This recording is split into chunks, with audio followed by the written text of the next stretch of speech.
Welcome back, and today we're doing a simple inexpensive iPad Pro hack. So this is my current setup here. I use the iPad Pro 3rd gen, so the 12.9 inch version, and decided I need a holder but something that was a little bit different, so I came up with this. So it's just a little art easel. I got this one from Spotlight, which is a craft store. And you could probably get this at any craft store wherever you may be in the world. So they're pretty easy to get a hold of. I did hack it just a little bit. I put some like grippy material in down the bottom here just to sort of stop the iPad from slipping.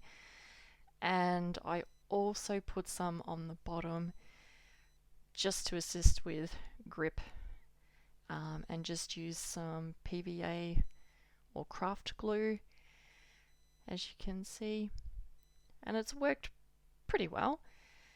I probably will upgrade to something a little more professional one day, but I found for now it's cheap and it works.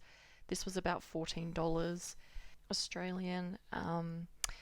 So yeah, I just wanted to put this out there for people who might be looking for an alternative, or something just a little more cost effective and friendly on your pocket. So I hope this really helped you. I'll be doing more videos like this, so keep watching. Thank you for watching.